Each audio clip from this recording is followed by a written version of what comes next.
Noia vivirá a súa Semana da Historia afondando nun dos seus principais motores económicos, o mar. Desenvolveránse 7 charlas nas que se falará de naufraxios, da salgadura ou da cultura do marisqueo. Cada 2 anos, Noia bota unha ollada ao seu pasado para coñecer as súas raíces e neste 2025 regresa á Semana da Historia da Vila Nollesa coa súa 12ª edición. Mañá sábado darán comezo os actos englobados nesta programación, que este ano titúlase As Portas do Mar.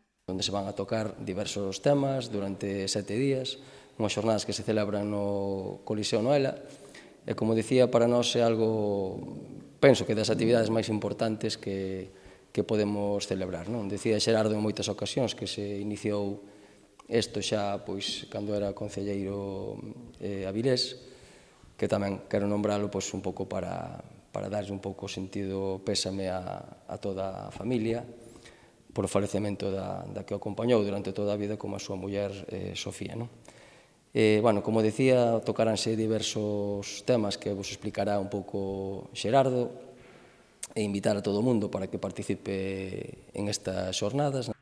Nesta ocasión, a Semana da Historia desenvolvese entre o 3 e o 10 de maio e todos os actos estarán vencellados ao mar e á ría de Muros e Noia.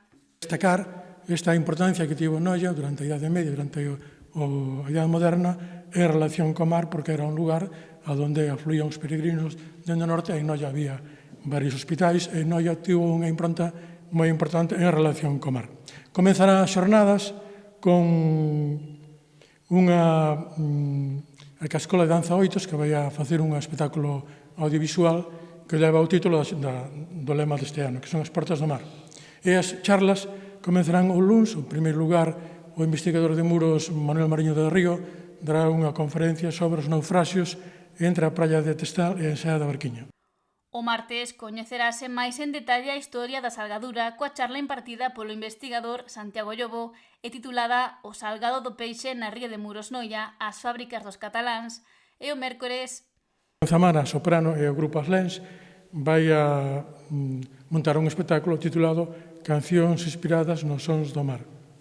O xoves volvemos outra vez aos relatorios e atopamos a unha profesora de Córdoba, pero que traballa na Universidade de Santiago, Guadalupe Jiménez Esquinas, que hai anos publicou un libro que se titula A cultura do marisqueo na ría de Muros e Noia. Entón, ela vendrá a Mantenta, porque é unha persoa que fai traballo de antropoloxía social relacionado coa Costa da Morte, con Muxía, sobre todo con Camariñas, e é unha persona experta en estes asuntos. E, por último, a última charla será de Pedro García Vidal, que quitando da súa tese doctoral sobre a evolución urbana en Muros e Noia, dará unha charla que se titula Barrios mariñeiros nas vilas atlánticas medievais de Noia e Muros. E como punto final, Iria Camaño encabezará un roteiro literario histórico titulado Unha travesía entre mar e pedra, que contará coa actuación de Serafín Marcos interpretando a 6 personaxes históricos da vila. Comenzamos no Coliseo Noela e remataremos na iglesia de Santa María Nova, xa aproveitando para dicir que na próxima xornada será no 27 para celebrar o 700 aniversario de Santa María a Nova.